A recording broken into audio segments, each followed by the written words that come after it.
Praise the lord. Good morning. అందరు బాగున్నారా? ప్రియ సహోదరి సహోదరుడా, ఈ లోకంలో కొన్ని కట్టడాలు, కొన్ని నిర్మాణాలు మనం చూస్తూ ఉంటే ఎంత సంతోషిస్తూ ఉంటాం, ఎంత ఆనందిస్తూ ఉంటాం కదండి. మనం అనుకుంటాం, ఇంతకంటే శ్రేష్టమైన స్థలం అంటూ ఇంకొకటి ఉందా, ఇంతకంటే అద్భుతమైన ప్రపంచం ఇంకొకటి ఉందా అని మనకు అనిపిస్తూ ఉంటుంది. కొన్నిసార్లు కొన్ని టూరిజం ప్లేసెస్కి వెళ్ళినప్పుడు, కొన్ని దేశాలకు మనం వెళ్ళినప్పుడు అక్కడున్న చక్కటి పచ్చదనము, అక్కడున్న ప్రకృతి యొక్క మంచి నేచర్ యొక్క వాటర్ ఫాల్స్ అవన్నీ చూస్తూ ఉంటే అనిపిస్తుంది దేవుని సృష్టి ఎంత గొప్పది అని. ఈ భూమిని చూసినప్పుడు మనం ఎంతగానో ఆనందిస్తూ ఉంటాం.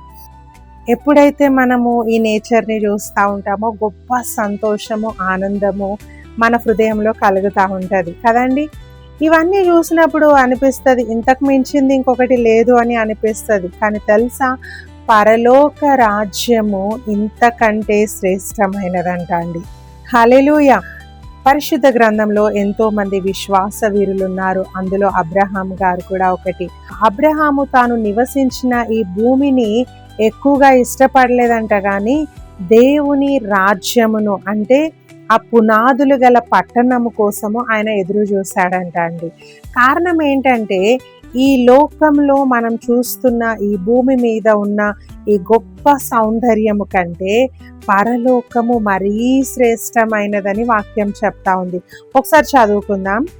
హెబ్రీలకు రాసిన పత్రిక 11:16. అయితే వారు మరి శ్రేష్టమైన దేశమును అనగా పరలోక సంబంధమైన దేశమును కోరుచున్నారు. హల్లెలూయా.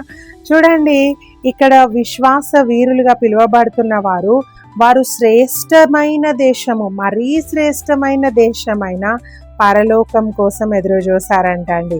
వాళ్ళు ఈ లోకాన్ని ఎక్కువగా ఇష్టపడలేదు. ఈ లోకంలో ఉన్న ఫుడ్ కావచ్చు, లేకుంటే ఈ లోకంలో వైభవం కావచ్చు, ధన సంపదలు కావచ్చు, వీటికి వారు ఎక్కువ ప్రాధాన్యత ఇవ్వలేదండి. వాళ్ళు మరణించాక ఎక్కడికి వెళ్ళబోతా ఉన్నారో ఆ స్థలాన్ని వాళ్ళు చాలా ఉన్నతంగా చూశారు. అండ్ ఆ దేశము మరీ శ్రేష్టమైన దేశం అంట. ఈరోజు మనం ఈ భూమి మీద చూస్తున్న అతి గొప్పవి, అతి సౌందర్యమైన వాటికంటే పరలోకంలో ఉన్నవి చాలా శ్రేష్టమైనవి, చాలా రమ్యమైనవి, మరీ శ్రేష్టమైనవంటండి. అవి కని విని ఎరుగనివి, నువ్వు ఎన్నడూ ఊహించనివి. అంత గొప్పగా దేవుడు పరలోక రాజ్యాన్ని సిద్ధపరిచాడండి. సో నువ్వు ఆ రాజ్యాన్ని చూడాలంటే, ఆ రాజ్యంలో పాలి భాగస్తులుగా మనం ఉండాలంటే మనం చేయవలసిన పని ఏంటంటే, ఈ లోకమును కానీ లోకంలో ఉన్న వాటిని కానీ ఎక్కువగా ప్రేమించకుండా దేవుని రాజ్యము, దేవుని యొక్క స్థలము అది అమూల్యమైనది, అది అతి శ్రేష్టమైనది, ఈ భూమి మీద ఉన్న వాటికంటే అది ఉన్నతమైనదని ఎరిగి వాటి కోసము మనం ఎదురు చూద్దామండి. వాటి కోసం ప్రయాసపడదాము. అప్పుడు మనం ఈ లోకంలో సంతోషంగా ఉంటాము. ఈ లోకాన్ని విడిచిపెట్టినాక కూడా మనం సంతోషంగా ఉంటాం. అట్టి కృప దేవుడు మనందరికీ దయచేయను గాక. God bless you.